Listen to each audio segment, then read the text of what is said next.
muslimin dan muslimat yang berbahagia, yang saya banggakan dan saya cintai. Alhamdulillah, pagi kali ini kita berkumpul di masjid ini yang pertama menunaikan ibadah sholat subuh berjamaah. Yang kedua dilanjutkan dengan kajian ilmiah kuliah subuh. Tema yang akan saya sampaikan pada kali ini adalah tentang tantangan umat Islam akhir-akhir ini. Umat Islam akhir-akhir ini banyak mendapatkan ujian yang datang bertubi-tubi. Ujian ini bukan persoalan politik, bukan persoalan ekonomi, tetapi persoalan apa? Persoalan akidah. Pada masa seperti sekarang ini, seorang muslim, umat Islam harus pandai membawa diri. Maksudnya pandai membawa diri, jangan mudah terpengaruh dengan faham-faham yang baru di luar Ahlus Sunnah wal Jamaah, terutama faham-faham yang keluar dari Islam. Ini tantangan baru. Apa itu? Kelompok-kelompok liberal. Liberal ini luar biasa kuat pada masa sekarang. Kalau dulu umat Islam Indonesia ini tantangannya Salafi Wahabi, kemudian Syiah, kemudian HTI, karena pahamnya, ajarannya di luar Ahlus Sunnah wal Jamaah. Ternyata ada yang lebih kuat dari itu. Apa? Yaitu liberalisme, pluralisme. Rasulullah SAW bersabda, "Badiru bil a'mali fitanan kaqita'il lailil mubrin." Segeralah kalian melakukan amal-amal kebaikan. Jangan sampai kedahuluan fitnah-fitnah. Jangan sampai kalah cepat dengan fitnah-fitnah yang seperti potongan-potongan malam yang gelap. Apa yang dimaksud fitnah-fitnah seperti potongan-potongan malam yang gelap? Fitnah itu artinya ujian atau godaan. Kalau seperti potongan-potongan malam yang gelap, fitnah ini sebenarnya gelap. Jadi fitnah ini sebenarnya kegelapan, tapi membingungkan. Mengapa? Suasananya tidak jelas. Coba kita ini keluar rumah malam-malam, suasananya gelap. Mungkin kita bawa senter, bawa apa? Bawa lampu. Atau malam-malam keluar suasananya terang, kita enak. Nah kalau suasana nggak jelas, gelap terang, ini kan bingung. Nanti bawa lampu, ini kayaknya terang. Nggak bawa lampu, kayaknya gelap. Memang gelap terang. Nah, lalu apa hubungannya dengan keadaan sekarang? Fitnah-fitnah seperti potongan-potongan malam yang gelap. Artinya ada kalimat-kalimat yang dilontarkan. Kalimat-kalimat itu isinya fatal. Mengapa? Karena bisa menyebabkan seseorang tersesat dalam agama, atau bahkan menyebabkan seseorang menjadi kufur. Tapi yang mengucapkan itu justru orang-orang yang ditokohkan. Tokoh dalam apa? Bisa jadi tokoh dalam agama, karena dia sudah dipanggil tuan guru, dipanggil buya, dipanggil kiai, atau tokoh dalam negara, karena dia seorang pejabat tinggi. Itu namanya fitnah seperti potongan-potongan malam yang gelap. Katanya berbicara begini gak boleh, tapi itu yang ngomong kok kiai. Katanya berbicara begini sesat, yang berbicara buya. Katanya berbicara begini murtad, kufur, yang berbicara istrinya kiai atau buya. Ini namanya fitnah seperti potongan malam yang gelap. Artinya apa? Orang yang menjadi penggemar orang tersebut atau orang yang percaya akan larut dan terpengaruh, terjerumus dalam kekufuran. Na'udzubillah min dzalik. Nah, dalam hadis tadi disebutkan yumsir rajulu mu'minan wa yusbihu kafiran. Seseorang sore-sore masih beriman, besok paginya berubah menjadi kufur, menjadi orang kafir. Wa yusbihu mu'minan wa yumsi kafiran. Ada orang-orang yang pagi hari beriman, sorenya berubah menjadi kufur. Mengapa? Akibat dahsyatnya fitnah-fitnah itu. Nah, mengapa yang bersangkutan menyebarkan fitnah itu? Dalam hadis ini diterangkan, yabi'u ahadukum dinahu bi'aradin minad dunya. Salah seorang kamu menukar agamanya dengan benda dari dunia. Artinya apa? Dia sanggup melontarkan perkataan-perkataan kufur itu karena ada yang bayar, dan bayarannya miliaran. Ini fitnah akhir zaman. Yang kasihan yang terpengaruh dengan mereka, nggak dibayar malah ikut kufur. Kalau mereka kufur kan dapat uang. Yang kasihan masyarakat awam. Ini fitnah akhir zaman, saudara. Nah, apa contohnya? Kalimat-kalimat kufur yang sekarang ini lagi viral. Contoh kalimat-kalimat kufur yang sekarang ini lagi viral.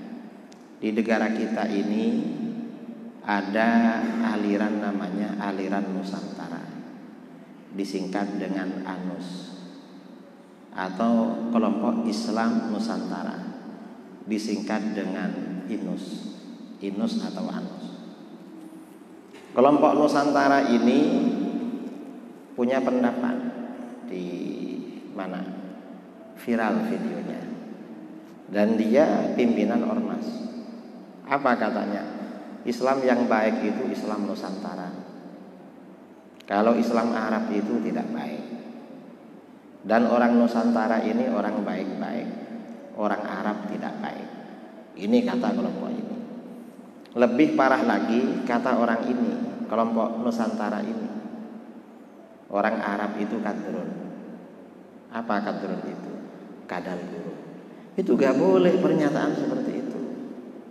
Menganggap bangsa Nusantara lebih mulia, lebih baik daripada orang Arab itu tidak boleh. Mengapa? Karena itu akibatnya merendahkan, melecehkan baginda Rasulullah SAW. Akibatnya itu.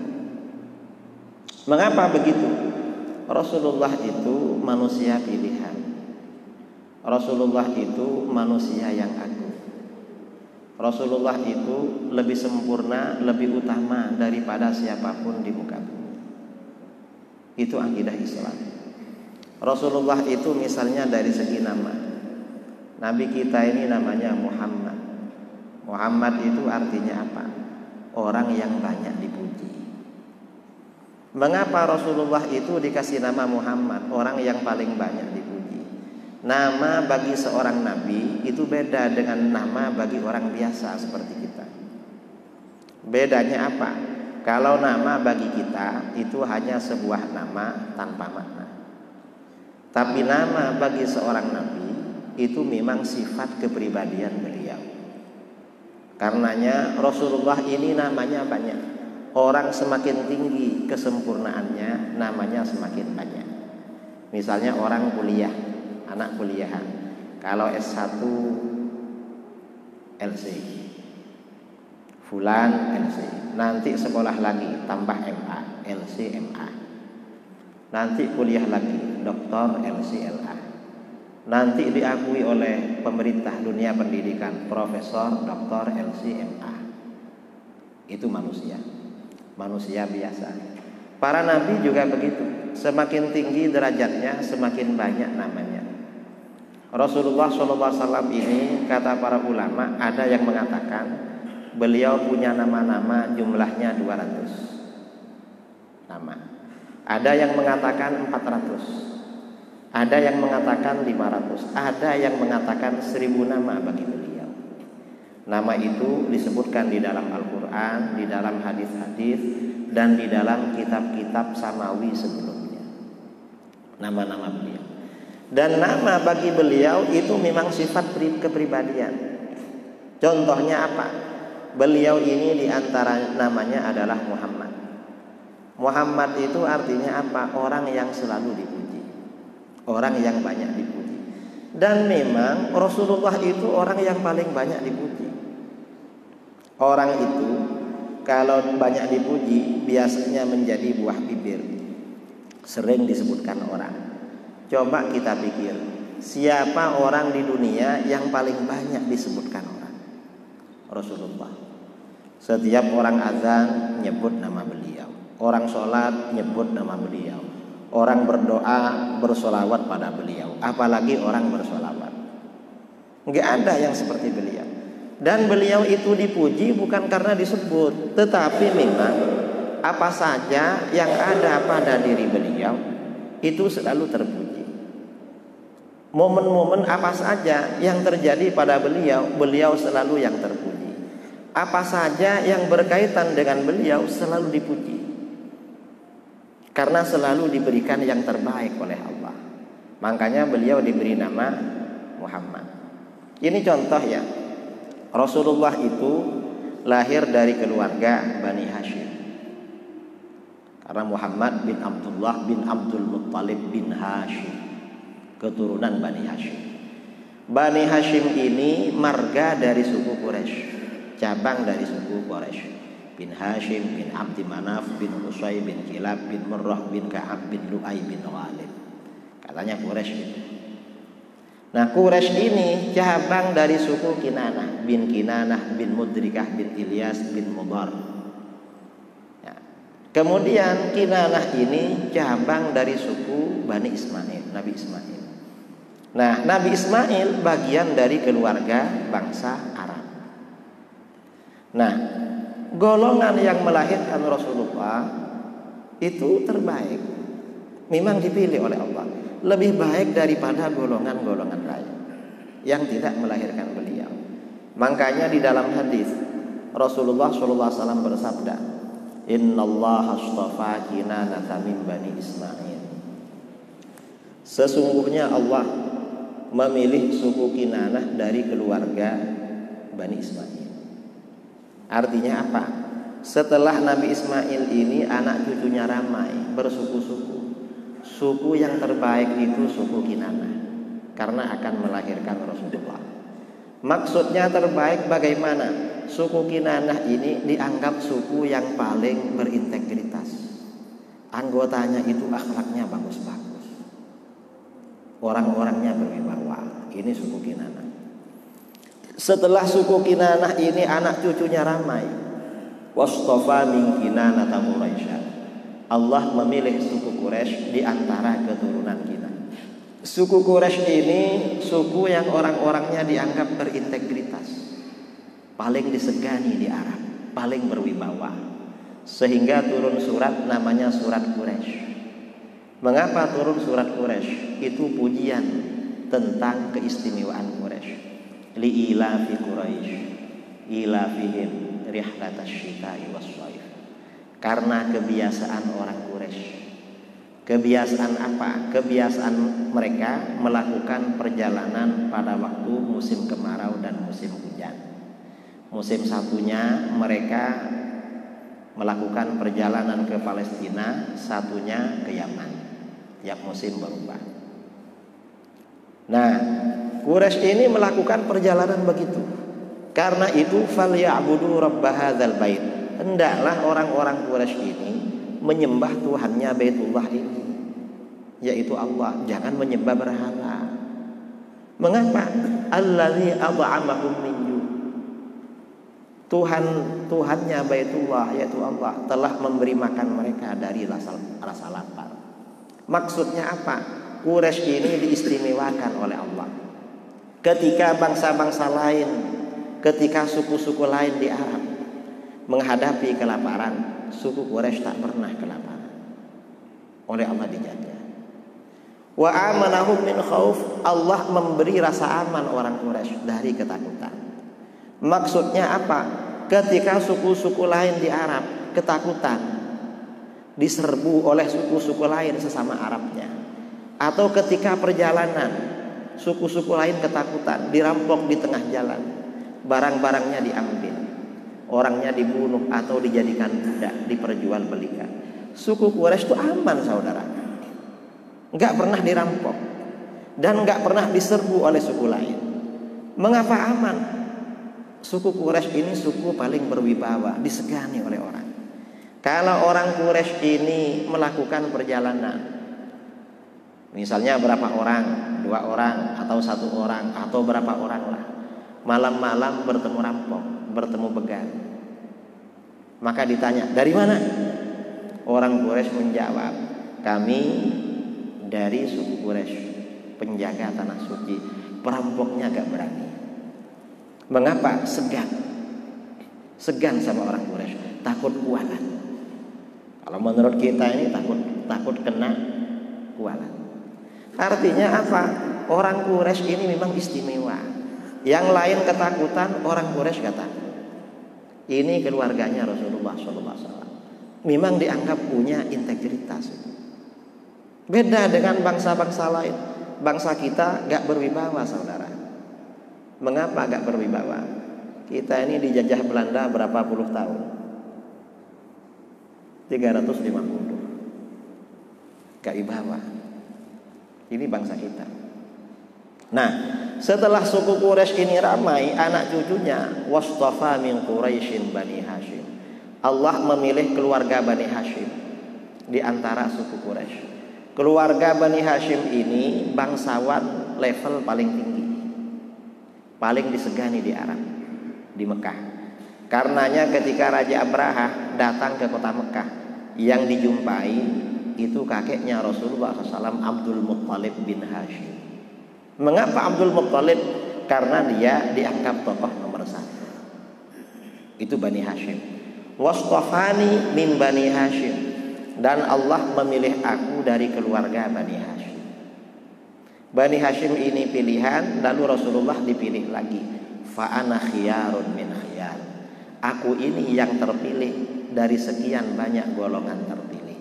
Aku adalah yang terbaik dari sekian banyak golongan terbaik. Artinya apa? Karena Rasulullah ini makhluk paling baik, maka golongan yang melahirkan beliau juga terbaik dibandingkan golongan-golongan yang lain. Karenanya bangsa Arab yang melahirkan Rasulullah itu lebih baik daripada bangsa lain. Karena pilihan memang. Itu bangsa Arab. Rasulullah itu ayahnya bernama Abdullah. Saudaranya ada 10. Abdullah ini dan saudara-saudaranya ganteng-ganteng. Paling ganteng di Mekah. Pokoknya kalau Abdullah dan saudaranya paling ganteng. Dan Abdullah ini paling ganteng, paling tampan, dan paling pendiam. Karena Abdullah ini paling tampan, paling pendiam, Abdullah ini diam-diam disukai gadis-gadis kota Mekah. Sehingga ketika Abdullah ini menikah dengan Siti Aminah, diriwayatkan dalam kitab As-Sirah An-Nabawiyah karangan As-Sayyid Ahmad bin Zaini Dahlan, di Mekah itu heboh waktu pernikahan. Mengapa heboh? Ada sekitar 30 gadis kota Mekah meninggal dunia pada hari itu. Mengapa? Karena patah hati. Ini waktu meninggalnya Abdullah. Mengapa? Perempuan itu kalau patah hati gak tahan, bisa mati loh. Paling enggak kadang-kadang sakit berhari-hari. Kadang-kadang walaupun enggak sakit langsung pendarahan, istihadah, haidnya enggak selesai-selesai karena sakit hati. Paling enggak perempuan kalau kecewa itu mojok lalu menangis. Beda dengan laki-laki. Laki-laki ini kalau kecewa dibawa rokokan sembuh gitu. Nanti rokokan sambil minum kopi, itu laki-laki.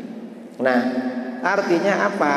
Golongan, keluarga, bangsa yang melahirkan Rasulullah SAW memang dipilih oleh Allah lebih baik daripada bangsa lain.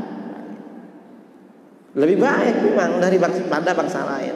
Dari segi apa? Baik dari segi fisik, maupun dari watak yang positif. Bagus Arabnya. Karenanya Rasulullah gak lahir di Nusantara, lahirnya di Arab, karena mereka golongan yang paling baik. Nah, ini orang liberal ini bilang orang Arab itu kadrun, kadal gurun. Gak boleh itu. Mengapa? Kadal itu gak pakai baju. Orang Arab sejak masa jahiliyah itu pakai baju. Bajunya lengkap, pakai gamis, pakai jubah. Karenanya orang Arab pada masa jahiliyah kalau sombong itu bajunya menjuntai sampai di bawah mata kaki. Begitu Rasulullah SAW diutus, ditegur. Baju yang turun di bawah mata kaki karena sombong masuk neraka. Dulu, karena sombongnya seperti itu. Nah, yang bajunya minim itu siapa saudara? Yang bajunya minim bangsa Nusantara. Tahu bajunya bangsa kita Nusantara dulu. Sekarang masih ada sisanya. Sekarang sudah hampir gak ada ya. Dulu kita masih kecil, orang-orang Dayak, orang-orang suku anak dalam, orang-orang Papua. Yang laki-laki yang ditutup itu bagian mana? Cuma aurat bagian depan yang ditutup. Pakai apa itu? Kayak selang, pakai koteka. Yang lainnya dibuka. Mengapa ditutup? Mungkin malu kalau kecil, takut ketahuan. Tahu apa? Yang perempuan yang ditutup cuma bawah pusat, pakai kain atau pakai apa turun ke bawah. Yang lainnya dibuka. Artinya apa? Bangsa kita ini pakaiannya memang minim. Kita berpakaian lengkap kayak gini karena ada Islam. Coba agak ada Islam ya mungkin santai aja, agak pakai baju. Artinya apa? Bangsa Arab itu memang dipilih oleh Allah. Jadi bangsa yang melahirkan baginda Rasulullah. Ini kita perlu tahu. Karena tujuan orang-orang merendahkan bangsa Arab itu pada akhirnya agar kita membenci baginda Rasulullah SAW. Arahnya ke sana. Cuma mereka pelan-pelan. Hati-hati dengan itu. Karena skenarionya dari iblis, bukan dari siapa. Ini contoh ya, contoh bahwa apa saja yang berkaitan dengan Rasulullah SAW selalu diberikan yang terbaik. Contoh lagi, Rasulullah ini agamanya agama Islam. Agama Islam ini nggak sama dengan agama-agama yang lain. Artinya sesama agama-agama yang lurus. Nggak samanya bagaimana? Islam ini agama sempurna. Makanya di dalam Al-Quran dikatakan Al-yawma akmaltu lakum dinakum. Pada hari ini aku sempurnakan bagimu agamamu. Ini ada deklarasi, penegasan dari Allah kalau Islam sempurna.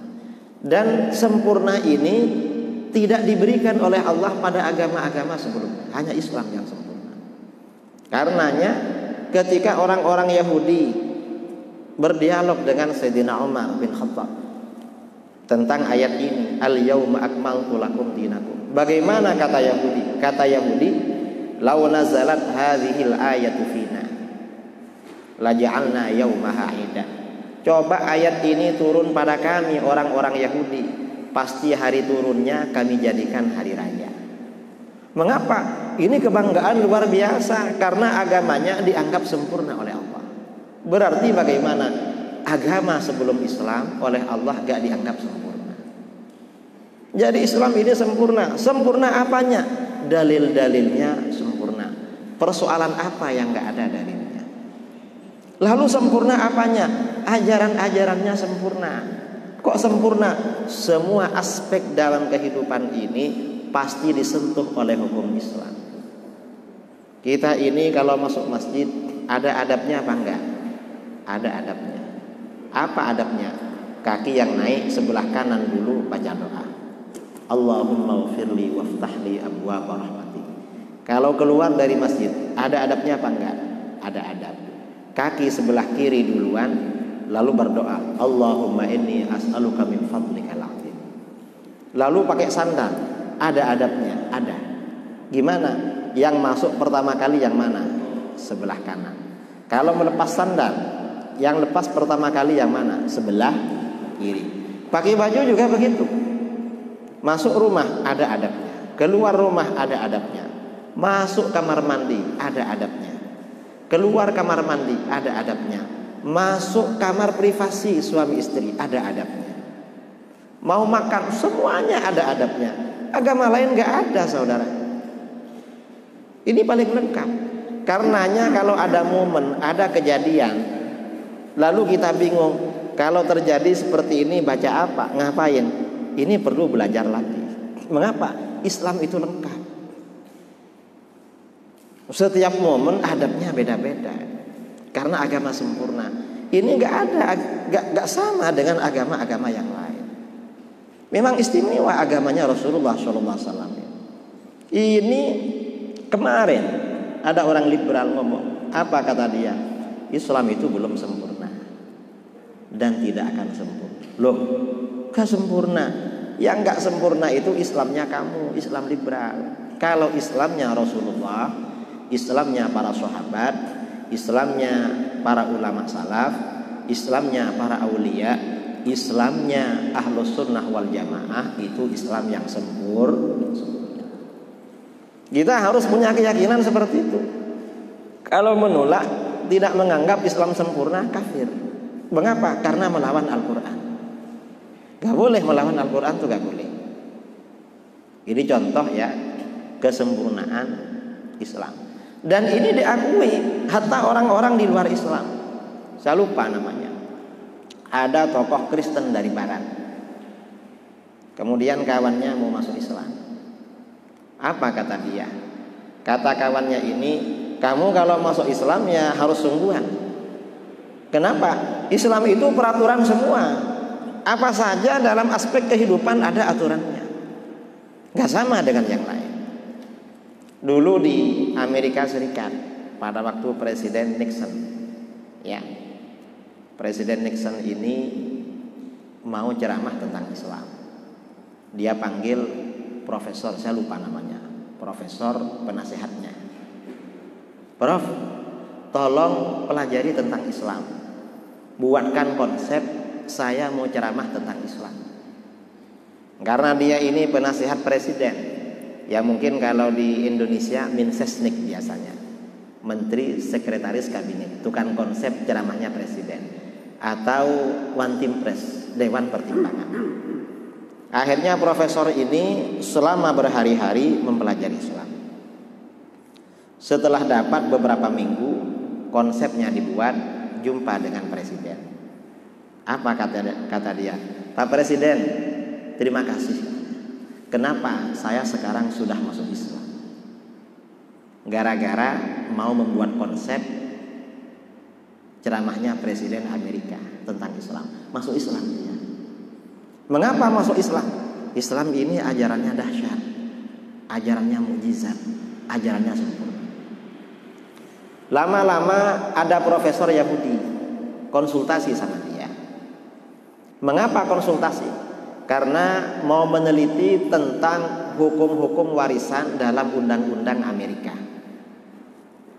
Ditemui profesor ini. Prof, saya konsultasi, minta saran. Apa?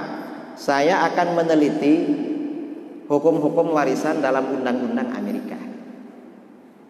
Dia tanya, berapa jilid undang-undang warisan di Amerika? Ada 7 jilid. Kata profesor Yahudi, ingin saya teliti. Kalau kamu saya kasih konsep yang lebih ringkas. Apa Prof? Sebenarnya rumusan warisan itu gak sampai berjilid-jilid. Berapa? Gak sampai 1 halaman. Di mana itu? Lalu profesor ini menyerahkan ayat-ayat tentang warisan di surah An-Nisa. Gak sampai 1 halaman. Ini rumusan warisannya. Coba kamu pelajari, kamu teliti. Ini kayaknya lebih bermanfaat. Akhirnya apa? Profesor Yahudi ini selama beberapa minggu gak keluar rumah, gak kemana-mana, meneliti tentang ayat-ayat warisan. Akhirnya bagaimana? Setelah dapat beberapa minggu, menjumpai dosennya, profesornya. Apa kata dia? Prof, ini rumusan warisan ini gak mungkin dari manusia. Mengapa? Gak sampai 1 lembar tapi semuanya kena. Siapa yang ahli waris, siapa yang bukan. Terus ini pasti dari Allah. Terus bagaimana? Saya masuk Islam, Prof. Gara-gara meneliti tentang ayat-ayat warisan. Artinya apa? Islam itu sempurna, saudara. Bukan agama tidak sempurna. Ini luar biasa. Ada lagi ya, ini kasus akhir-akhir ini, mungkin gak sampai 10 tahun. Di Amerika ada orang Yahudi, dia dokter kulit dan kelamin. Dia meneliti mengapa orang Islam kalau cerai dengan suaminya ada kewajiban iddah. Istri itu iddah. Kalau cerainya cerai hidup, iddahnya 3 sucian. Tapi kalau cerainya ditinggal mati, iddahnya 4 bulan 10 hari. Nggak boleh nikah sampai selesai iddah. Diteliti sama dia. Ternyata apa?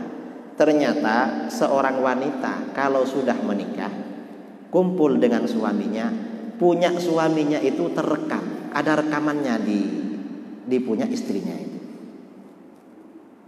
Di kemaluan istrinya merekam punya suaminya. Dan rekaman itu akan hilang ketika cerai dan melakukan iddah. Makanya selesai iddah baru bisa kawin. Mengapa baru bisa kawin? Agar rekamannya gak campur dengan rekaman yang lain. Ada rekaman katanya, terekam. Kayak flash disk ya. Kamu pernah punya laptop atau komputer. Flash disk itu kalau ada virusnya masuk ke laptop, kira-kira virusnya terekam apa enggak? Terekam kan? Nah, flash disk punya laki-laki ini kalau masuk ke apa namanya tempat masuknya flash disk itu? Hah? Port ya? Hah? USB ya? Ya pokoknya kalau masuk ke situ terekam. Terekam. Dan itu hilang kalau iddah. Mengapa orang perempuan kalau ditinggal mati iddahnya lebih lama? Orang ditinggal mati itu hatinya sedih. Karenanya mau menghilangkan bekas itu lama. Karenanya iddahnya 4 bulan 10 hari. Lama-lama profesor ini, dokter ini membandingkan wanita muslimah dengan orang-orang di luar Islam. Ternyata bagaimana? Wanita muslimah itu rata-rata wanita suci. Mengapa? Yang terekam pada milik dia cuma 1, punya suaminya. Itu orang Islam. Kalau orang di luar Islam, orang Yahudi, orang Kristen, yang terekam itu banyak saudara, walaupun punya suami. Ada yang merekam 3, merekam 4, merekam 5. Mungkin banyak pelanggannya.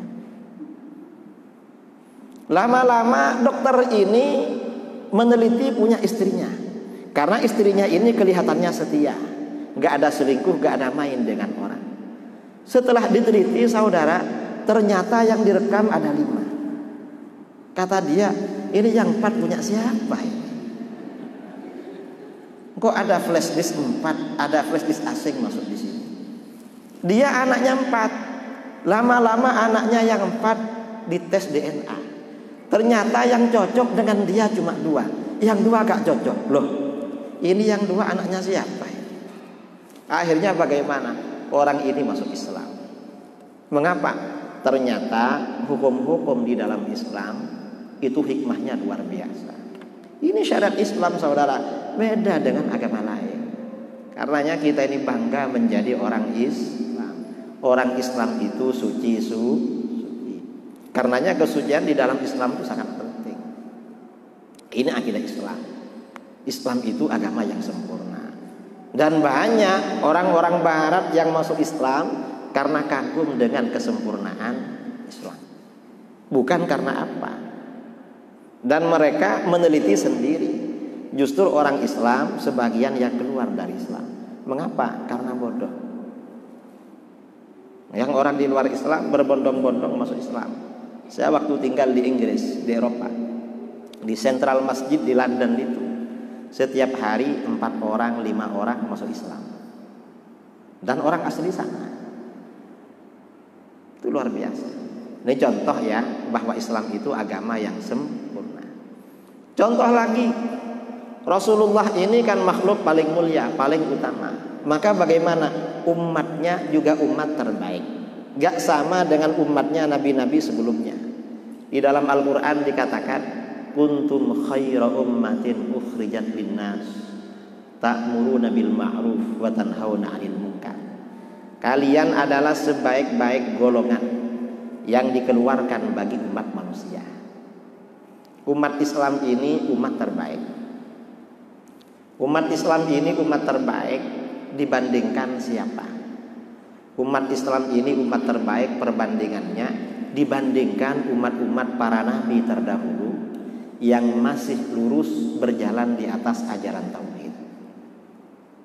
Artinya umatnya Rasulullah ini lebih utama daripada umatnya Nabi Adam, lebih utama daripada umatnya Nabi Nuh, lebih utama daripada umatnya Nabi Saleh, daripada umatnya Nabi Ibrahim, daripada umatnya Nabi Lut, daripada umatnya Nabi Yunus, daripada umatnya Nabi Syuaib, daripada umatnya Nabi Musa dan nabi-nabi yang lain. Lebih utama, saudara. Makanya di dalam hadis Rasulullah SAW bersabda, antum tufuna sab'ina ummatan. Kalian adalah penyempurna 70 golongan. Umatnya Rasulullah ini penutup 70 golongan. Yang namanya penyempurna atau penutup makanan, kalau makanan penutup itu paling lezat, rasanya manis. Kita istilahkan dengan cuci mulut, betul? Padahal itu bukan cuci mulut, karena kotor lagi dimasukkan itu. Itu maksudnya cuci rasa. Rasa terakhir, rasa paling enak. Nah, karena umatnya Rasulullah ini umat penyempurna, penutup, maka bagaimana? Antum khairuha wa akramuha 'ala Allah azza wa jalla. Kalian adalah yang terbaik dan yang paling mulia di hadapan Allah azza wa jalla. Jadi umat Islam ini umat terbaik dibandingkan umat-umat para nabi. Karena umat Islam ini umat terbaik, gak bisa disamakan dengan umat-umat kafir yang ada sekarang. Kalau dengan orang kafir gak bisa dibandingkan. Mengapa gak bisa? Karena menurut akidah kita di dalam Al-Quran, orang kafir itu levelnya, derajatnya di bawah hewan, di bawah binatang. Ulaika kal an'am bal hum adall. Orang kafir itu seperti hewan-hewan, bahkan lebih sesat daripada binatang. Itu Al-Quran. Ini penting karena sekarang ini orang-orang Nusantara, orang-orang liberal ngomong, apa kata dia? Semua agama sama, semuanya masuk surga. Gak sama. Kita ini harus punya keyakinan yang masuk surga itu orang Islam, sedangkan orang kafir pasti masuk neraka. Masuk neraka. Orang liberal ini karena menganggap semua sama, maka orang liberal mengatakan orang-orang di luar Islam bukan kafir, tapi apa? Non-muslim katanya. Loh, gak bisa. Siapapun yang ada di luar Islam itu berarti termasuk orang kafir. Orang Yahudi kafir, orang Kristen kafir. Kristen ada dua ya, Katolik kafir semua itu. Orang Hindu kafir, orang Buddha kafir, orang Konghucu kafir, apalagi orang Majusi kafir, apalagi orang ateis kafir, orang musyrik kafir, siapa lagi? Orang animisme kafir. Orang animis itu orang Indonesia yang gak punya agama tapi percaya kepada makhluk-makhluk halus, seperti orang Dayak yang menganut keharingan, atau orang suku anak dalam di Sumatera. Suku apa namanya? Suku Kubu, bukan ya? Talang Mamak ya, yang gak punya agama. Itu kafir semua. Non muslim, ya memang non muslim tapi kafir. Ini orang-orang liberal mau menghapus istilah kafir. Mengapa? Menaikkan orang kafir derajatnya, disamakan dengan orang Gak boleh seperti itu. Gak sama dengan orang Islam. Ini bagian dari akidah Ini bukan cuma akidah Ahlus Sunnah, hatta di luar Ahlus Sunnah seperti itu memang akidahnya. Kafir itu di bawah level. Kita ini hati-hati saudara dengan ini fitnah-fitnah akhir zaman. Mengapa fitnah akhir zaman ini membawa orang menjadi kafir? Na'udzubillah min dzalik. Karenanya hati-hati. Dan ini kafir ini biasanya ya gajinya tinggi. Ada orang perempuan, istrinya kiai, 3 tahun lalu ngomong, apa kata dia? Jilbab tak wajib. Dapat 5 hari putrinya menjadi komisaris Garuda. Ingat. Ya kalau nggak ingat nggak usah lah. Kemudian ada satpam. 2 bulan lalu bilang semua agama sama. Kapan hari itu dilantik menjadi ketua satpam?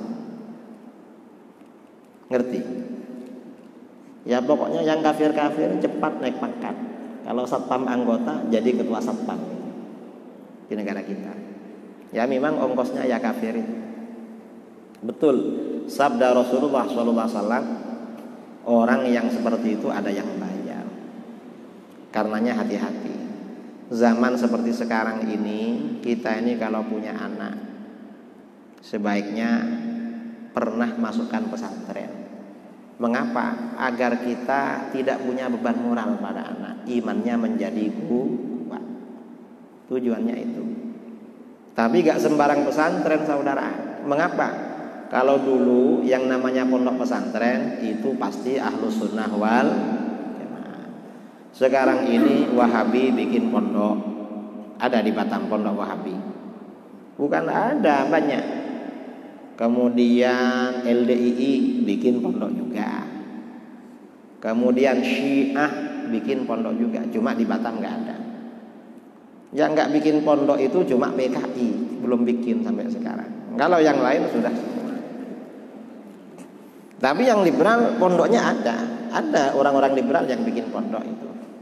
Hati-hati walaupun memondokkan anaknya, karena itu tanggung jawab moral.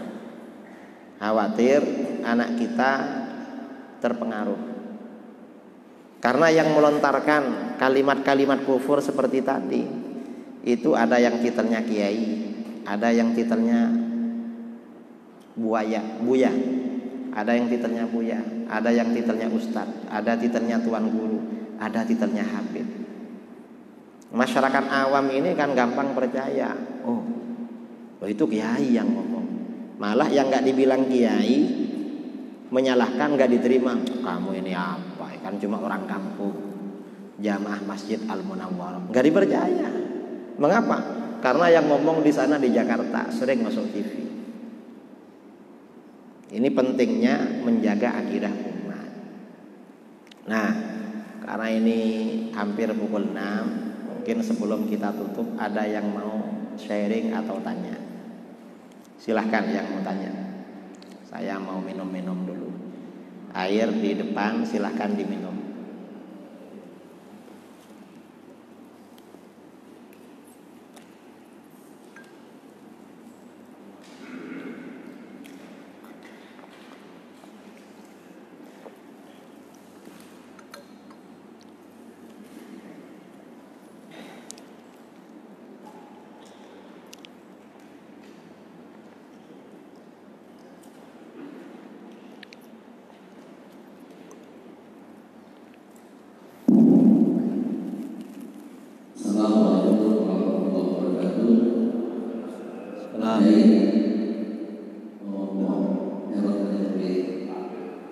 Mana orangnya ini?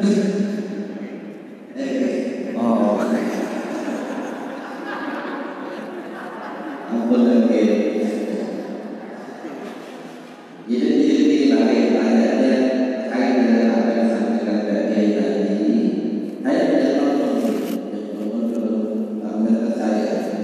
Itu sebetulnya itu memang pencipta budaya yang paling viral sebelumnya.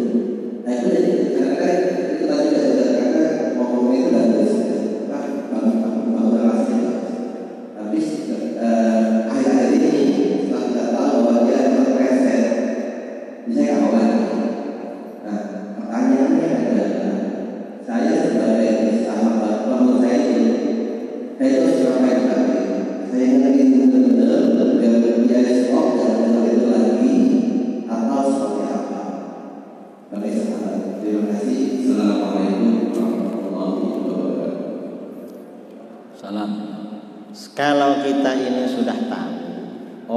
tersebut terpeleset, maka teman-teman kita yang terlanjur kagum sama dia atau ngefans sama dia diingatkan nggak boleh lagi. Mengapa? Dia ini bukan cuma terpeleset tapi terpelanting. Kata Sayyidina Umar bin Khattab, ya, Sayyidina Umar bin Khattab diriwayatkan oleh Imam Ad-Darimi dalam As-Sunnah, yahdimul Islam thalathun. Islam itu akan dirobohkan oleh 3 orang. Siapa? Yang pertama zallatul alim, terpelesetnya orang alim. Orangnya alim, sudah kiai, sudah buya, tuan guru, ustaz, tapi terpeleset. Jangan diikuti kalau terpeleset, nanti kita malah terpelanting. Gak boleh. Karena ketika orang alim ini terpeleset, kata ulama salaf, zallatul alim, zallatul alam. Terpelesetnya orang alim berarti terpelesetnya orang di dunia. Mengapa?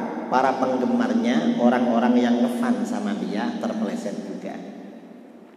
Karenanya sabda Rasulullah SAW, ittaqu zallatal alim. Takutlah kalian, jaga diri kalian dari terpelesetnya orang alim. Kalau ada orang alim terpeleset, kita gak boleh ikut, tapi diperintahkan jaga di bahaya. Kalau orang alim terpeleset, banyak yang ikut. Berarti ngerti ya siapa yang saya bicarakan dari tadi. Itu perlu dibicarakan ya, khawatir ada orang-orang yang terpengaruh. Yang kedua yang juga merobohkan Islam, wajidalul munafiki bil Quran. Ada orang munafik bersilat lidah pakai Al-Quran. Akhirnya bagaimana? Orang yang gak ngerti Al-Quran terpengaruh dengan dia. Hatta aliran-aliran menyimpang yang gak mau sholat itu dalilnya Al-Quran. Itu namanya orang munafik bersilat lidah pakai Al-Quran. Di negara kita ini banyak kelompok-kelompok yang disebut dengan Islam kebatinan. Kelompok ini mengajarkan sholat itu tidak wajib. Yang penting kalau masuk waktu sholat ingat pada Allah. Sholatnya gak wajib. Misalnya azan, Allah, sholat dah, gitu tuh sholat. Dasarnya apa? Kata orang ini ada di dalam Al-Quran. Apa? Aqimis sholata lidzikri. Dirikan sholat untuk mengingat aku. Berarti kalau sudah ingat pada Allah gak perlu sholat. Nah itu kan dipahami sendiri kan. Wong Allah gak bilang begitu. Dirikanlah sholat untuk mengingat aku. Kalau sudah ingat, sholat apa enggak? Mungkin sholat, mungkin tidak sholat. Ternyata Rasulullah SAW, para sahabat, ulama salaf, orang-orang soleh, walaupun ingat terus kepada Allah, rajin sholat. Berarti tetap sholat walaupun ingat. Berarti ini perintah khusyuk di dalam sholat. Jangan diputar balik. Jadi pakai Al-Quran. Nah, kalau orang yang awam gak ngerti, kan langsung diterima akal. Loh, iya ya, kan sudah ingat. Kan sholat untuk ingat. Akhirnya gak sholat. Wahabi ini mengkafirkan orang, mengajak orang mengkafirkan sesama muslim. Itu silat lidah pakai Al-Quran. Apa kata dia?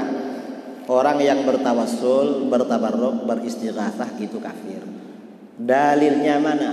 Dalam Al-Quran, waqalu ma na'buduhum illa liyuqarribuna ilallahi zulfa. Orang-orang musyrik ketika dicela, kamu ngapain nyembah batu? Berhala itu batu, kok disembah? Nyembah Allah lah. Apa kata orang musyrik?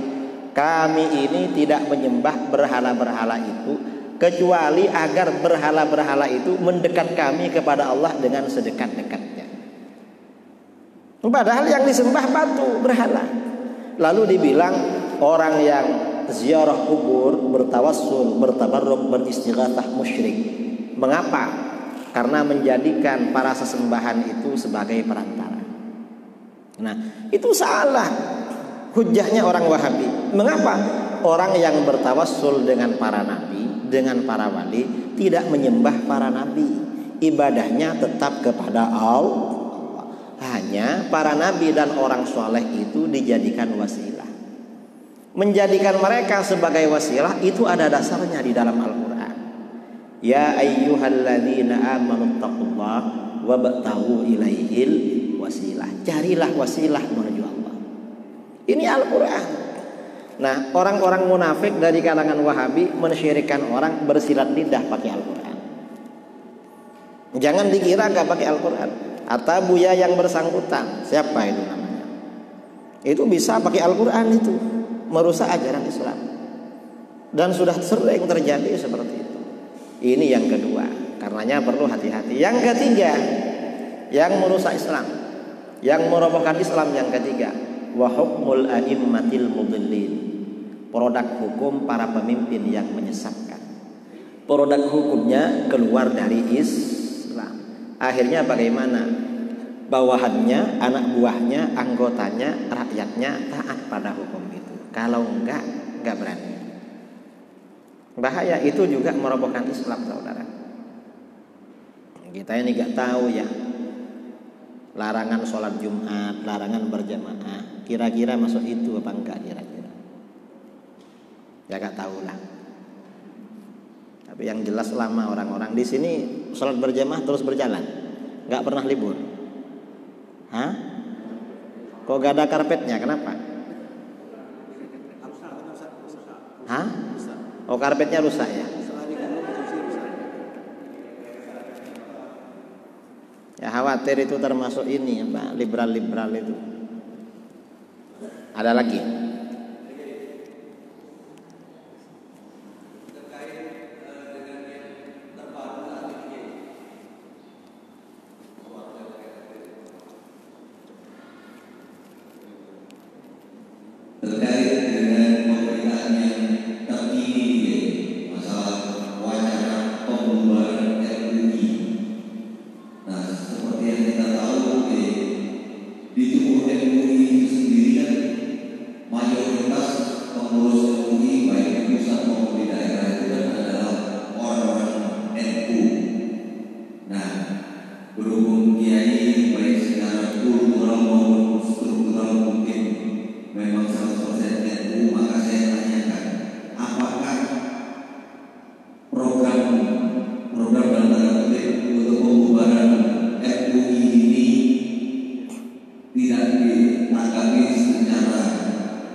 Saya kira segelintir orang yang teriak-teriak MUI dibubarkan itu kelompoknya orang-orang munafik, artinya orang-orang liberal. Orang-orang liberal. Apakah gak perlu ditanggapi? Ya ditanggapi dengan aksi nyata aja, gak perlu ditanggapi pernyataannya. Karena kalau ditanggapi nanti dia tambah terkenal. Dan MUI ini sudah mengakar seluruh Indonesia. Mau dibubarkan gimana? Dan kalaupun dibubarkan, nanti mereka membentuk perkumpulan sendiri. Gak bisa dibendung seperti itu. Umat Islam ini memang karakternya amar ma'ruf nahi.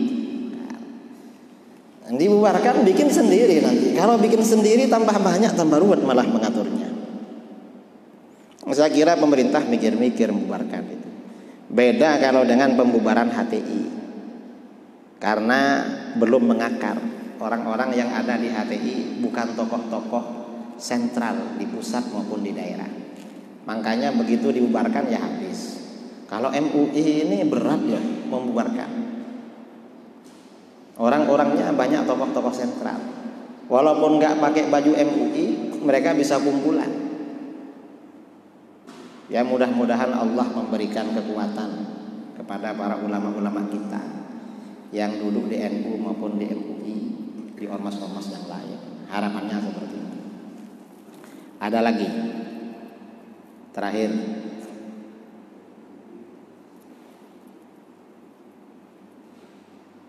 Kalau nggak ada, mari baca sholawat badar. Sholawat